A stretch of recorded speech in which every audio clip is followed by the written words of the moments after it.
Nous allons attaquer le deuxième conseil municipal du jour. Et je suis obligé de refaire l'appel. Patricia Ferron. Jean-Marc Fabier est allé chercher ses lunettes, il arrive. Marion Bergignan aura quelques minutes de retard. Elle arrive de Mont-de-Marsan. Elle a donné procuration à Christian Baillet. Sophie Dupouille a donné procuration à Solange Coudens. Jacques Choulet. Marie-Claire Duprat. Joanne Labarrère. Corinne Rowe. Arnaud Fabre a donné procuration à Christophe Tastet. Marie-Ange Weber a donné procuration à Dominique Barrière. Christophe Tastet. Aurélie Lévesque a donné procuration à Patricia Ferron. Huguette Etcheverry. Sylvie Sauvignon. Dominique Barrière. Agnès Gaudiel. Ludovic Ducam. Solange Coudens. Christophe Bergès a donné procuration à Sylvie Sauvignon. Olivier Martinez a donné procuration à Julie Souriant. Marjorie Fautoul a donné procuration à Isabelle Labure. Cédric Mallet. Frédéric Gouza. Et donc Jean-Marc Fabier est présent. Bien, nous avons donc à l'ordre du jour de cette deuxième séance l'adoption des projets primitifs 2025 de l'ensemble des budgets de la ville. Nous revenons à un processus que nous avions dans le cœur depuis un moment, mais qu'on avait réussi à adopter pour le budget 2020, à savoir voter les budgets en mois de décembre, adopter les comptes administratifs de l'année précédente au mois de mars, ce qui nous donnera lieu à l'affectation des restes à réaliser, ce qui était prévu sur 2024 et financé sur 2024, mais qui sera réalisé sur 2025. Et donc le rajout des résultats de l'année 2024. Et donc l'ensemble des budgets que nous allons voter sont des budgets primitifs, sans ces résultats, sans ces restes à réaliser, contrairement à ce que nous avons voté les années précédentes. Premier budget primitif, celui de la ville, le budget principal. L'ensemble des hypothèses que vous avez sous les yeux est basé sur les hypothèses d'il y a 15 jours du gouvernement Barnier.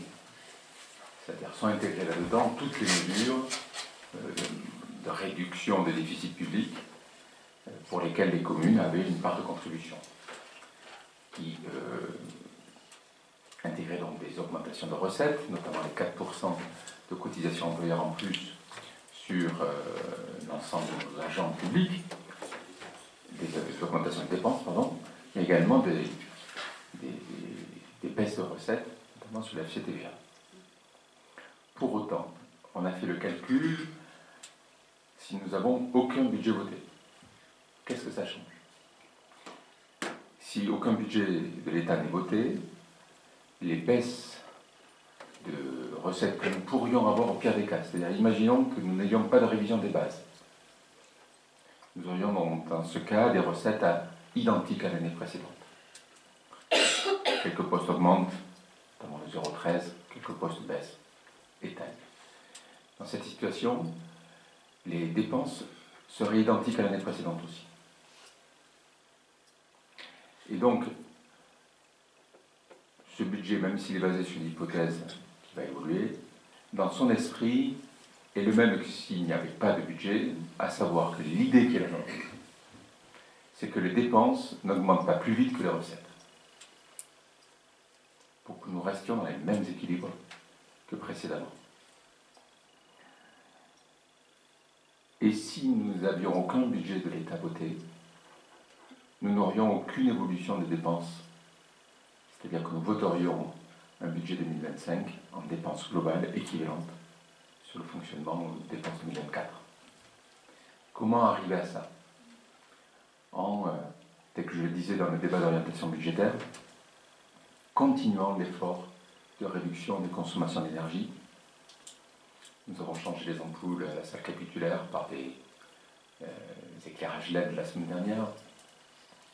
Nous rencontrions la semaine dernière GRDF qui a des nouveaux systèmes où au jour le jour on peut suivre la consommation bâtiment par bâtiment. Nous sommes en train d'étudier d'ailleurs d'équiper l'ensemble de nos bâtiments de systèmes automatiques on appelle ça la domotique, pour essayer de réduire les consommations, voire les arrêter la nuit. Nous avons bien sûr des investissements importants dans l'économie d'énergie, notamment sur la deuxième tranche de rénovation. Je rappelle que cette transition écologique a accéléré, elle a deux vertus. À la fois améliorer l'empreinte carbone pour retarder le réchauffement climatique, mais également nous permettre de réduire les consommations et donc les bénéfices sur le plan financier.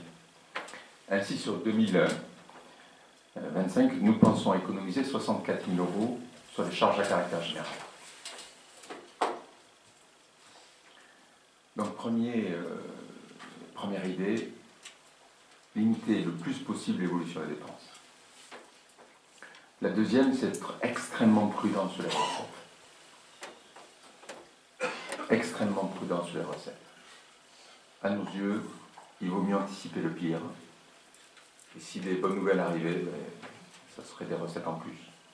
Dans cette idée, nous pensons que la crise immobilière, malheureusement, parce qu'on voit beaucoup de gens qui ont du mal à se loger, beaucoup de couples qui divorcent, pour lesquels c'est difficile de trouver un logement adapté pour l'un et l'autre. On a des situations très, très difficiles à gérer sur ce plan-là, avec à la fois le logement social, dont beaucoup d'offices HLM traversent une crise financière très lourde, et donc réduisent leur mise en production, mais aussi des opérateurs privés qui, eux, il y a beaucoup de dépôts de bilan. Et quant à la création de maisons individuelles, il y a une telle restriction du crédit que beaucoup de familles, y compris qui travaillent, n'arrivent pas à financer une maison neuve. Donc nous prévoyons la poursuite toute l'année de la crise du logement que nous connaissons, ce qui a des incidences sur les droits de mutation, sur les taxes d'aménagement, sur nos recettes. Si dans notre budget, nous n'avions pas intégré l'évolution des bases physiques, par principe de prudence. On a bien en 2025, 2024 un peu plus de bâti, puisqu'il y a eu quand même des maisons en plus que ce que nous avions en 2023, mais on ne l'a pas intégré. Tout ça, donc le but qui est le nôtre, c'est que, quel que soit le scénario, les dépenses n'évoluent pas plus vite que l'évolution des recettes. Dans le même ordre d'idée, dans cette situation extrêmement difficile pour l'ensemble de la population, nous n'augmenterons pas la fiscalité municipale, et ça pour la troisième année consécutive. Deuxième élément qui est très important, alors que beaucoup de communes voisines ont activé ce levier-là, nous n'augmenterons aucun tarif. Il me paraît très important de poursuivre la politique sociale généreuse à destination des jeunes. Nous renouvelons le BEPC, grâce auquel, contre 30 heures au cinéma, des jeunes peuvent se financer 300 € sur leur permis de conduire. Ils sont une quarantaine à en bénéficier chaque année. Mais également à destination des familles. Nous continuerons à avoir la halte garderie gratuite à l'école contre un abonnement de 5 € par an seulement. Nous poursuivrons cette année l'aide aux devoirs gratuite pour tous les enfants qui le souhaitent. Nous continuerons cette année à avoir 80% des familles qui paieront la cantine entre 0,90 centimes et 1 €. Je passe le cinéma qui est pas cher, les salles municipales gratuites pour les associations qui n'augmenteront pas pour les Saint-Séverin. Bref, nous ne voulons pas pénaliser les usagers. Qu'est-ce que ça signifie? Dans ce contexte incertain, il nous faudra gérer en bon père de famille des réalisations. Tout d'abord en ne recourant pas à la dette. C'est un leitmotiv qui est le nôtre. Une année de plus, la dette baissera de 39 000 € sur ce budget général, pour atteindre une baisse de la dette par habitant de 10% depuis notre arrivée en responsabilité en 2014. C'est une baisse de 10% par habitant, bien entendu. Deuxième point, nous attendrons, je l'ai évoqué tout à l'heure, que les subventions soient versées avant de lancer les réalisations. Je vous ai évoqué que la vie Tursan démarrait plutôt à la fin du printemps. Nous devrions, à la fin du printemps, savoir quelles sont les subventions sur lesquelles on peut compter.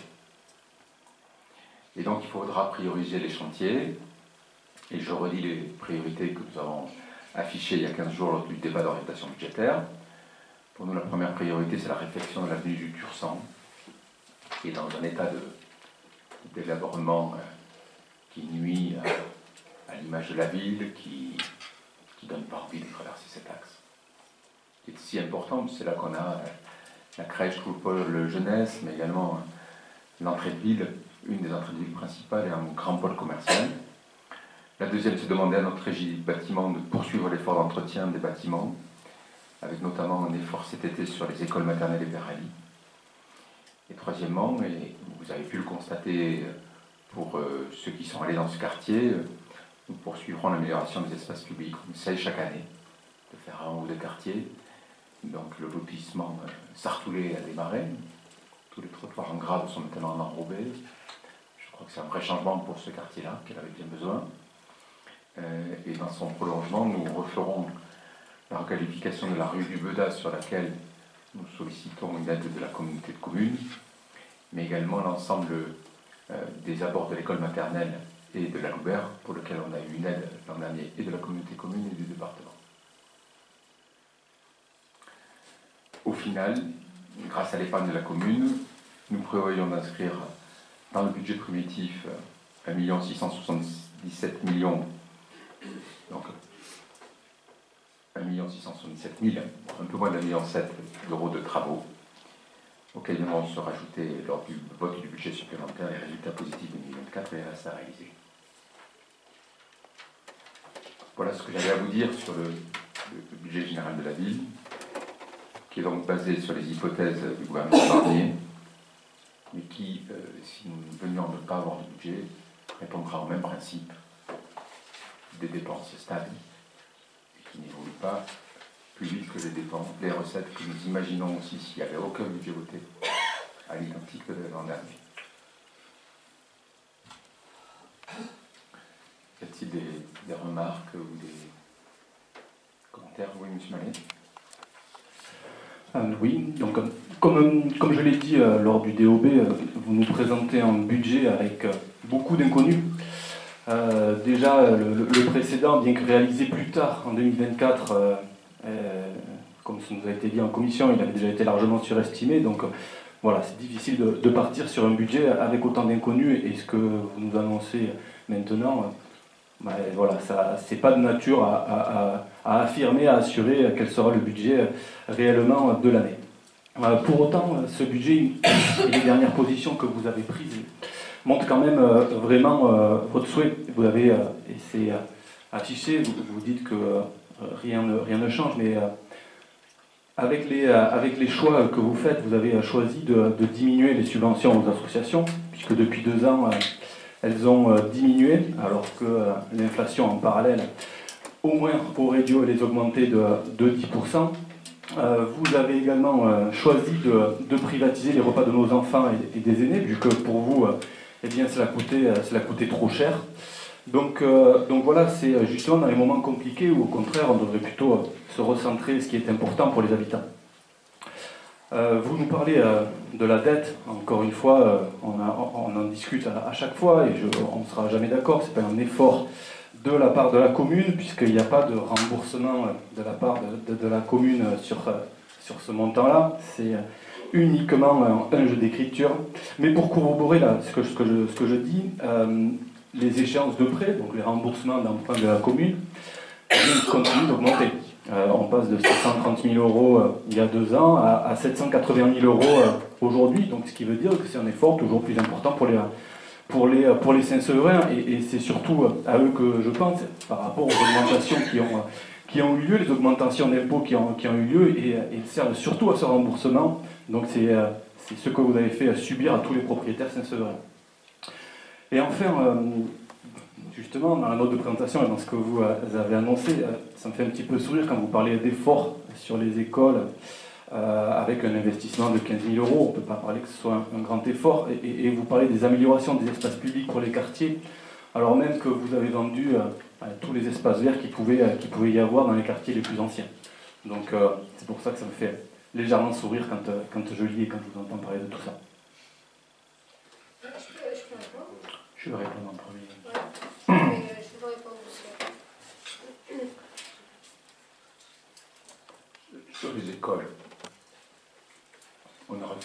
notamment l'école du Parc. Il fallait les obtenir, les 500 000 € des assurances, monsieur Marie. Ben oui. On a réussi à trouver une solution d'hébergement temporaire gratuit, grâce au département et grâce à Sainte-Thérèse, que je remercie l'un et l'autre. Si bien que l'ensemble de l'indemnité qu'on a touchée, qu'on a négocié de gré à gré âprement, elle peut être utilisée à l'investir.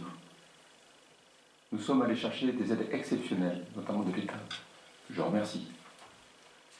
Grâce à tout ça, on a pu en un an reconstruire une école. Nous avions précédemment refait totalement l'école Père Ali. Et qu'est-ce qu'on va faire cette année? Je vous semblais dire qu'on ne va pas faire grand-chose. On souhaite repeindre l'intégralité de l'intérieur de la maternelle. Nous allons refaire toute la cour d'entrée de l'école maternelle, tout en conservant le pain. Et nous allons repeindre une grande partie de l'école Père Ali, c'est-à-dire les parties précédentes à celles que nous avions rénovées, qui datent d'il y a une trentaine d'années, qui méritent aujourd'hui un coup de propre. L'un dans l'autre, si vous intégrez le coût du temps de nos agents, c'est beaucoup plus que ce que vous évoquez. On a mis la clim à l'école du Parc cette année. Oui, cette année on a mis la clim à l'école du Parc, mais je parle de 2025. Le deuxième point, c'est parce qu'une non-vérité réitérée conseil après conseil, qu'elle devient une vérité. Sur le tarif scolaire de la cantine, je redis ici que nous continuerons le tarif identique à l'an prochain. Alors vous pouvez dire partout, attention, ça va augmenter. La vérité, c'est que le prix à l'usager sera de 0,90 à 1 € pour 80% des familles. Sur le dernier mandat de Jean-Pierre Daim, nous étions à plus de 2,50 € pour ces familles-là. Ça, c'est une politique sociale qu'on a mis en place. Et donc ça, c'est vous? Oui, c'est nous. Je l'ai fait adopter ici, oui, en conseil municipal. De dire que c'est l'État qui finance Deuxième cette point. partie-là et que la commune gagne plus avec cette... Laissez-moi finir, monsieur Mallet. Donc vous ne dites pas que c'est un effort de la commune que vous avez fait. On a plus de recettes. Mais toutes les communes, monsieur Mallet, souffrez que je puisse finir ma phrase. Oui, mais juste, Mais souffrez que ma réponse vous déplaise. Nous étions au conseil d'administration du collège avec Claire.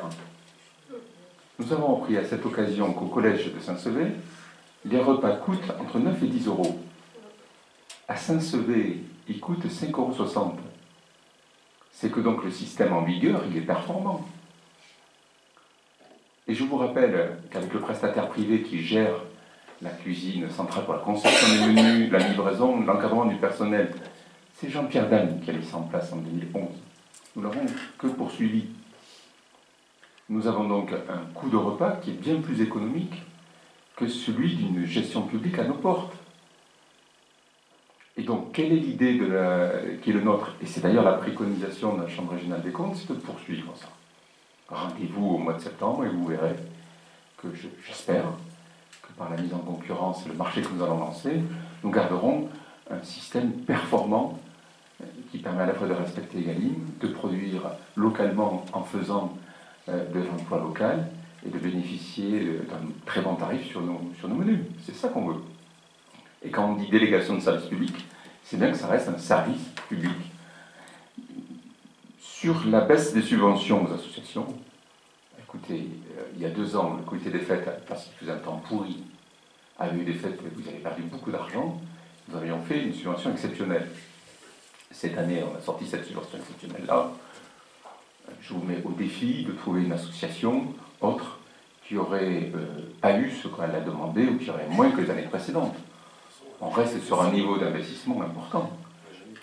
Et je n'ai pas souvenir que vous ayez fait part sur la votée des subventions. Jacques. Je n'ai pas souvenir lorsqu'on a voté les subventions aux associations que vous ayez fait part d'une seule association où vous auriez dit vous, moi j'aimerais que telle association ait plus. Ça faisait partie d'un consensus. Qui peut dire ici qu'on ne soutient pas les associations? Elles ont les salles gratuites, les services techniques sont remerciés à chaque événement.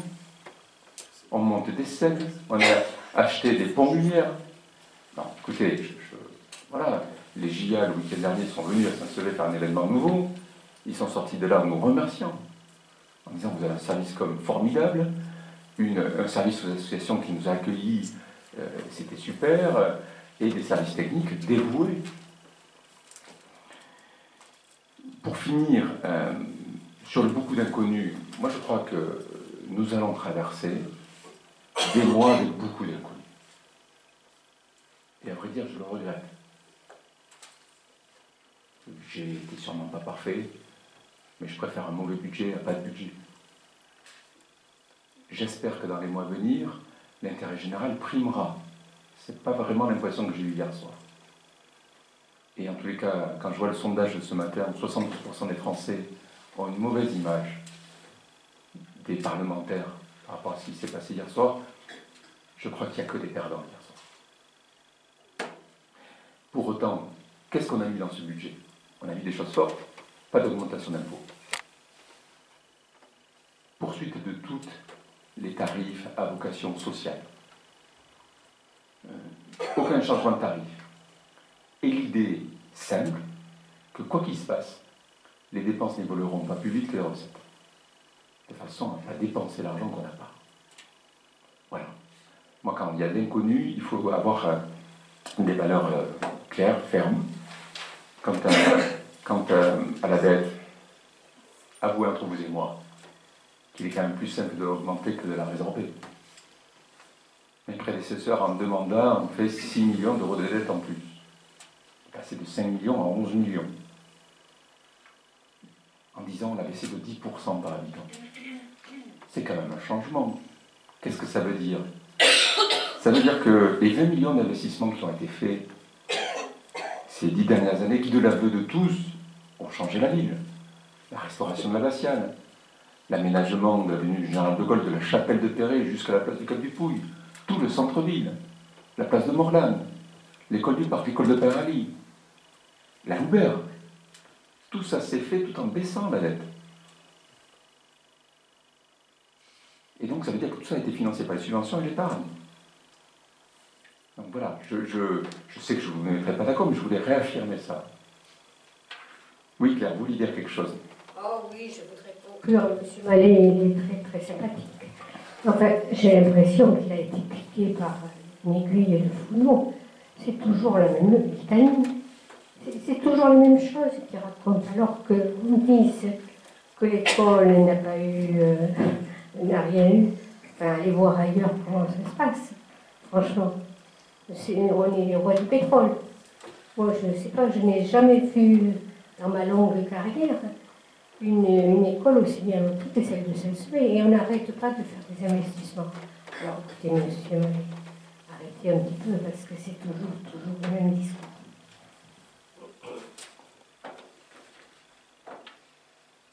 Oui, Jacques, tu veux dire quelque chose? Oui, moi, c'est juste, c'est très simple, hein, c'est au niveau des chiffres, parce que moi je m'occupe un peu des chiffres. Moi, quand on me dit qu'aux subventions aux associations, on ne donne pas, moi je peux simplement dire que l'année 2023 à l'année 2024, c'est là qu'on a donné le plus aux associations de toute l'histoire de la ville de Saint-Sevé. Hein, on en est à quand même plus 40 000 par rapport à 2013. Hein. Donc qu'on ne vienne pas nous raconter des histoires. C'est tout, c'est factuel, c'est des chiffres. Alors vous ne pouvez pas le contester quand même, des vrais chiffres. Renseignez-vous avant de dire des bêtises. Vous êtes d'accord sur ce chiffre, M. Mallet, ou pas? Oui, je suis d'accord sur le fait que... Ça a augmenté de 40 000 euros par rapport à 10 ans. Oui, ce qui correspond à 5% en 10 ans, soit nettement inférieur à l'inflation. Mais c'est exactement ce que j'ai dit, je n'ai pas dit qu'il n'y en avait plus, j'ai dit que juste, il n'y a pas le même effort qui est mis sur tous les domaines. Et qu'aujourd'hui, eh bien, la priorité, vous ne la mettez pas là, et c'est bien votre choix. Mais, M. Pour Mallet, revenir M. Mallet, de parler, vous m'avez... voilà, j'ai fini tout à l'heure, donc je vais parler et je vais finir aussi. 40 000 sur 200 000. Je vais également sur le prix de la cantine. Vous dites que c'est pas la même chose. C'est pas. Donc ce qui veut dire que Le choix, c'est un choix politique. En effet, c'est un choix politique que de ne pas respecter la loi Egalim. Pourquoi est-ce que c'est un petit peu plus cher aujourd'hui au collège? Parce que justement, c'était un choix de la respecter. Et c'était pas le vôtre, ce n'est pas le vôtre, et ce n'est pas celui que vous faites pour demain. Quant à vous, surtout en plus, en sachant que, vous l'avez bien dit, c'est vous espérez qu'on gardera les mêmes éléments. Si on restait en régie, on est sûr de garder les mêmes éléments. Et enfin, si, comme vous dites, le cinéma que l'on voit hier soir et les perdants, et qu'il y ait pas mal de perdants, je pense que malheureusement, c'est le cas et vous n'êtes pas forcément étranger non plus. Écoutez, Monsieur Mallet, le dernier député maire, c'était Jean-Marie Comenet. Je ne suis pas encore député. Voilà. Donc, vous pouvez m'incriminer sur le vote d'hier soir. Mais pour autant, deux choses. Vous me dites que l'inflation des 10 dernières années serait de 5% par an. Ce n'est pas ce que j'ai dit. Moi, c'est ce que j'ai compris. Ben oui, c'est ce que vous avez compris. Bien, donc je vous invite à revoir là-dessus. Ça, c'est le premier point. Le deuxième, on a eu une augmentation du soutien aux associations à 20%. Écoutez, vous dites que ce n'est pas assez. À chaque fois qu'il y a un vote, vous votez avec nous. Je vous ai vu une fois, depuis qu'on est élu, dire telle association, il faudrait qu'elle l'ait plus. Pas une fois. Donc si vous considérez qu'il y a une association qui n'a pas assez, dites-le. Dites-nous laquelle aurait été maltraitée. À partir du principe où jamais un seul conseil municipal, parce que Dieu sait que vous êtes prompt à avoir des reproches. Vous n'avez pas fait une seule fois un reproche concret sur une subvention, c'est que tacitement, vous pensiez qu'elle a donné la bonne somme. Et pour finir sur la cantine, parce que là, vous nous dites des choses qui... Si on fonctionne en régie, on ne peut livrer que les besoins de la collectivité qui est titulaire de la régie. Ça veut dire quoi? Ça veut dire que si cette cuisine centrale, je la transforme en régie, je ne peux alimenter que les besoins de la ville, c'est-à-dire que les besoins des écoles. Et donc je passe de 800 repas jour à 300. Or, cette cuisine, il y a des fours, il y a des bâtiments, il y a des fluides, il y a plein de coûts fixes. Ces coûts fixes, si je les répartis simplement sur 300 repas, ça va coûter plus cher que sur 800. C'est pas moi qui le dis, c'est la Chambre régionale des comptes. Donc on va clôturer ce débat-là. Mais quiconque écoute comprendra qu'une cuisine qui est prévue pour 800 repas, si elle ne sert que pour 300, on va avoir des prix de repas qui vont exploser. Voilà, je dis ça là, je dis rien, mais je voulais quand même le rétablir. On va passer au vote. Y a-t-il des oppositions? Y a-t-il des abstentions? Je vous remercie. Deuxième point à l'ordre du jour, le budget de l'eau. Pas grand-chose, si ce n'est qu'en 2024, il y a donc eu un emprunt pour financer une partie de la télé-relais, qui sera payée par les redevances collectées par la Sogedo, tel que vu dans l'avenant à la DSP. C'est ces éléments-là que vous voyez dans ce budget. Y a-t-il des questions avant qu'on l'adopte? Y a-t-il des oppositions? Des abstentions? Je vous remercie. Sur l'assainissement, je vous rappelle le projet important de créer un deuxième bassin dans l'ancienne station industrielle pour mieux traiter l'eau avant qu'elle parte à la station d'épuration. Nous avons besoin pour ce projet d'acquérir une partie des terrains voisins qui appartiennent à l'indivision Bayeris. Nous pensions pouvoir finaliser cette acquisition sur 2024. L'acquisition devrait être signée, c'est Jacques qui représentera la mairie, le lundi 16 décembre, à 10h.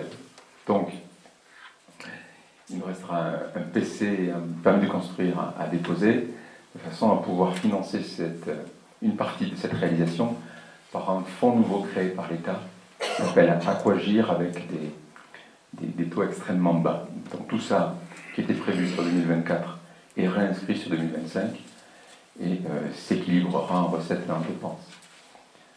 Y a-t-il des questions avant qu'on adopte ce budget? Je propose qu'on adopte. Y a-t-il des oppositions? Des abstentions? Je vous remercie. Le lotissement La Fontaine. je vais vous demander de voter un budget où il y a 0 € partout. Qu'est-ce qui se passe là? Ce budget va bientôt être clôturé, pour autant, on n'est pas à l'abri que sur 2025, dans le cadre des écritures de clôture de stock, il y ait quelques centimes qui traînent par-ci par-là. Donc on vous propose de l'adopter tel quel, de façon à ce qu'on puisse le clôturer définitivement lors du vote du compte administratif 2025. J'imagine qu'il n'y a pas de questions. Y a-t-il des oppositions, des abstentions? Je vous remercie. L'écoquartier, ce budget primitif prévoit 100 000 € de travaux qui sont nécessaires pour permettre la déviation par une route à travers l'écoquartier pendant les travaux de l'avenue du Tursan. L'idée qui est la nôtre, c'est de ne pas mettre que l'avenue du Tursan se passe par tranche où on coupe la route pour des questions de sécurité, pour que le chantier avance bien, pour qu'on fasse les choses comme il faut. Et donc il y aura tout intérêt à faire des déviations par l'écoquartier. Avec ces 100 000 € de travaux, on pourrait faire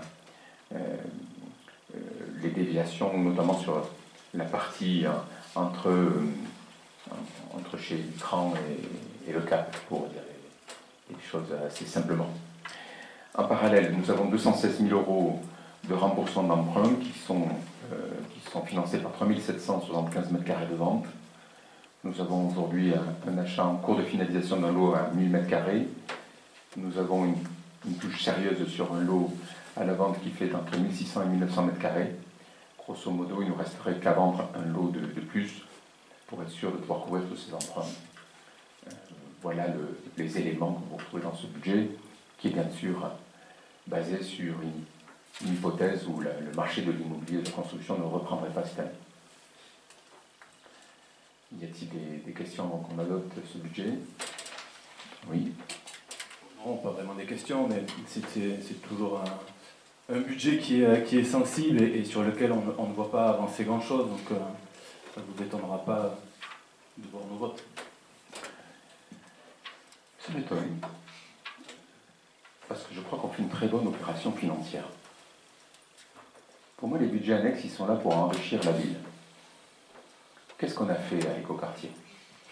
On a eu l'audace, en 2015, d'acheter 13 hectares à 6,90 €. Qu'est-ce qui se passe depuis?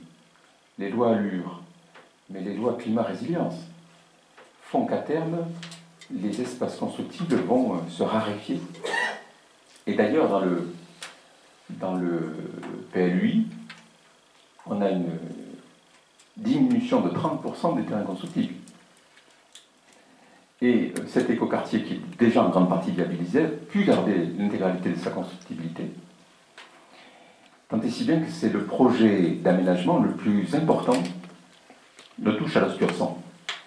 C'est l'endroit qui pourra accueillir le plus d'habitants de Touches-à-l'Oscursan. Et donc, c'est très simple, le jour où l'immobilier repartira, on aura là un bien qui vaudra beaucoup plus qu'aujourd'hui. Parce que quand les biens se raréfient, généralement ils se vendent plus cher. Donc je crois que c'était une bonne chose de créer cet écoquartier. Y a-t-il des... C'est quand même surprenant, c'est le projet qui vous paraît le plus intéressant et sur lequel on ne voit strictement rien bouger. Comme quoi, vraiment, c'est pas si... Écoutez, et le marché, comme vous le dites, est peut-être pas parfait, mais d'autres maisons sont construites ailleurs. Et voilà. Écoutez, il va se bâtir 2 maisons, puisqu'on a 2 permis qui vont être déposés les semaines qui arrivent sur cet écoquartier. Je vous rappelle que nous avons 6 maisons qui se construisent sur la prochaine entrée principale de jonction entre l'écoquartier et la vieille ville. Elles répondent aux normes de l'écoquartier. Le projet est viabilisé par la ville et le cahier des charges qui s'est imposé à ces maisons est celui de l'écoquartier. Et quand vous regardez ces maisons, je crois qu'elles donnent une belle allure de ce que va devenir l'écoquartier. L'idée, c'est de faire des maisons qui soient passives, c'est-à-dire qui produisent autant d'énergie qu'elles en consomment, ce qui est le cas de ces maisons-là. Puisque le but de l'écoquartier, c'est de construire de manière différente. C'est d'essayer de faire en sorte qu'on protège la planète et qu'en même temps, on veille à économiser de l'argent pour les habitants. Je propose qu'on passe au vote. Y a-t-il des oppositions? Des abstentions? Je vous remercie. Le budget, musée. Donc, nous renouvelons sur 2025 l'ensemble des dispositifs du musée de 2024, avec en particulier une exposition d'art contemporain qui se prépare l'été prochain, avec toujours l'ouverture tous les week-ends, et un effort qui se poursuit sur les scolaires. Puisque le but, c'est que, au fond, les collégiens, les écoles alentours puissent découvrir l'histoire de notre territoire en visitant ce musée. Y a-t-il des questions avant qu'on passe au vote? Y a-t-il des oppositions? Des abstentions? Je vous remercie. Il fut un temps où vous votez contre le budget musée, maintenant vous votez pour. Je suis convaincu que dans quelques années, vous finirez par voter pour l'écoquartier de Nothomb. Restez convaincu. Budget. Non, mais vous finirez par comprendre. Je peux poser une question sur Monsieur le maire, je peux poser une question sur le musée. Oui. Une vraie question. Est-ce qu'on n'est pas tenu de faire un accès handicapé? Alors, on a une... C'est une vraie question. C'est une très bonne question. On a une dérogation au titre des monuments historiques pour le moment. Et dans le cadre de l'étude globale sur les Jacobins, l'idée est de prévoir un accès handicapé à ce lieu, puisque l'idée serait aussi d'avoir, si un jour la médiathèque se fait à cet endroit-là, un accueil commun et des lieux d'exposition qui pourraient être utilisés de manière partagée. Donc il est possible à cette occasion-là aussi qu'on essaie de faire en sorte un jour que le musée ait aussi un accueil en rez-de-chaussée, pas simplement par l'escalier actuel. En tous les cas, on a eu une dérogation au titre des monuments historiques, comme à la mairie aussi. Donc voilà. Et quand il y a des gens qui sont... il a raison de la question, parce que même pour des enfants et tout ça, qui sont à côté de là, comment ils font? Aujourd'hui, ce musée n'est... Est-ce qu'on les aide? Parce qu'il n'y a aucune raison qu'ils n'aillent pas voir le musée. Aujourd'hui, ce musée, comme pour les mariages ici à la mairie, n'est pas accessible aux handicapés pour le moment. Mais ils ne viennent pas? S'il n'est pas accessible... Voilà, on ne laisse pas tomber les gens. Ça peut arriver qu'effectivement, il y a un handicapé qui ne soit pas là. En tous les cas, très sincèrement, on a sur ce lieu, c'est un cloître. On a quatre... Mais moi, je ne cherche pas des échanges. C'est tout à fait normal quand même. Ne vous fâchez pas. On va y arriver. Mais ouais.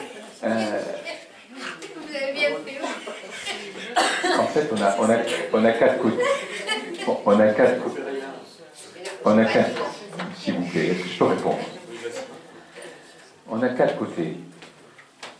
Donc, la question qui est la nôtre, c'est d'essayer de prévoir les accès handicapés aux étages en ayant connaissance des usages futurs de chaque lieu. De façon à ne pas faire un lieu, une cage d'ascenseur qui servirait qu'au musée, et puis une cage un jour pour un futur usage. L'idée serait d'avoir une entrée commune qui pourrait servir et à la médiathèque, si un jour la communauté commune finit par la faire là, et au musée. Ce qui permet de rationaliser à la fois les coûts humains, c'est-à-dire qu'on peut avoir du personnel qui sert d'eux, et également de mutualiser les accès. Mais tout ça coûte très cher, rien qu'ici la mairie, moi je suis très gêné à chaque mariage, on a des fois des personnes qui ont des difficultés d'accès, on trouve des solutions, hein. Mais on ne peut pas percer les voûtes, on ne peut pas le faire en façade. L'idée serait de le faire dans la cour arrière, mais pour ça, il faut tout casser, enfin, il faut tout réaménager. Donc ça veut dire aussi qu'il faut prévoir des sorties de secours propres. Oui, on a fait une étude. L'étude existe. Il y en a pour 500 ou 600 000 euros, et donc c'est un coût très élevé. Voilà. Il faut faire des fouilles conscients. Il faut faire des fouilles. Des fois qu'il n'y aurait pas un archevêque. Pourquoi on l'a laissé là où le musée, c'est là où il était? Et avec une restauration assez modeste en coût, on a pu le rendre opérationnel. Budget bâtiment relais immeuble de rapport. Ce budget comporte 2 immeubles principalement. On fait de la location sous location de l'immeuble de M. Larrey, qui a permis l'installation d'une jeune commerçante. Mais principalement, vous retrouvez dans ce document à la fois des éléments qui correspondent à l'immeuble François Mitterrand et des éléments qui correspondent à l'îlot Kravos. Sur François Mitterrand, l'ancienne crèche est louée par une micro-crèche privée depuis 7 ans. Il y a une option possible de cession de ce bien, raison pour laquelle, dans le budget, nous sommes plutôt partis sur cette base-là. Sur cet immeuble, un élément important, nous avons une procédure de référé expertise qui a abouti à un rapport de l'expert chiffrant à 118 000 € hors taxes le sinistre subi par la commune, propriétaire des locaux, dû à un défaut d'entretien de cet immeuble par la communauté des communes qui a utilisé ces locaux de 2011 à 2021. Une demande de paiement a été adressée à la communauté des communes par la ville pour clore ce litige, afin que nous touchions ces 118 000 €, et vous trouvez ça dans les recettes. Sur Kravos, nous avons donc convié hier Madame la Préfète à la réunion de lancement du chantier. Les travaux de mise en sécurité des pollutions financés par l'obtention du fonds vert devraient s'achever l'été prochain, et l'acquisition du jardin à l'arrière rend possible la création de la voie piétonne pour laquelle nous avons voté tout à l'heure les demandes de subvention.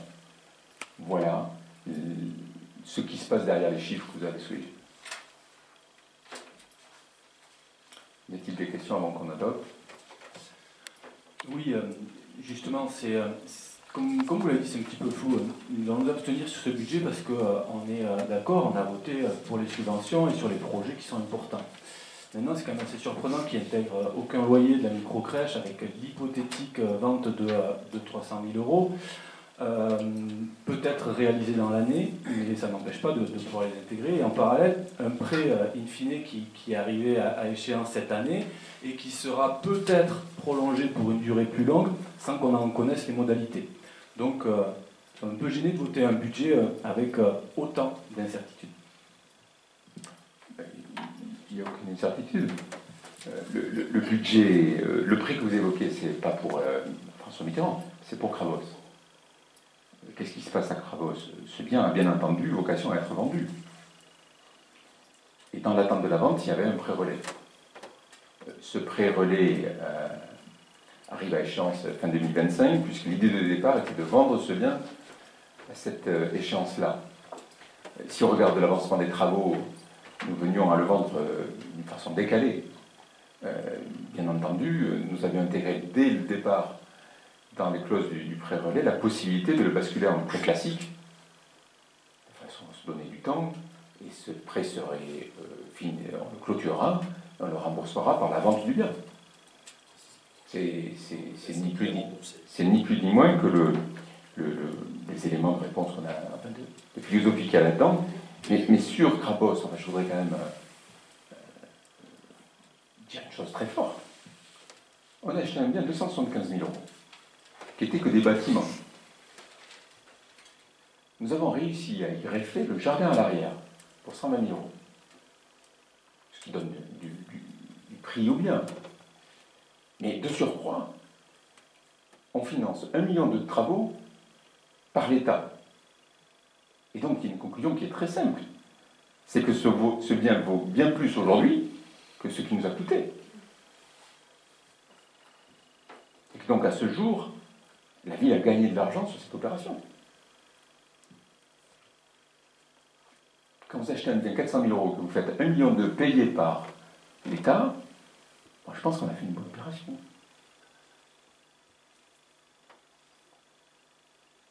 Et vous pourriez nous dire bravo. Parce que les 1,2 million, c'est la deuxième enveloppe plus forte au niveau national. Et celle-là, il a fallu aller la chercher. Hein. Elle n'est pas tombée du ciel. Hein. Bon, le silence vaut applaudissement.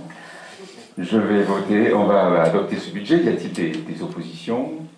Y a-t-il des abstentions? Je vous remercie. Dernier budget, c'est le photovoltaïque.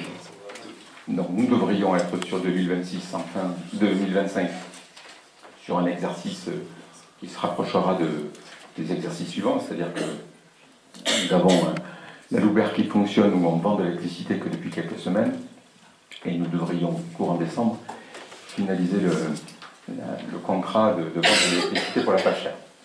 Le principe de base, c'est que les recettes liées à la vente d'électricité compensent les charges d'emprunt.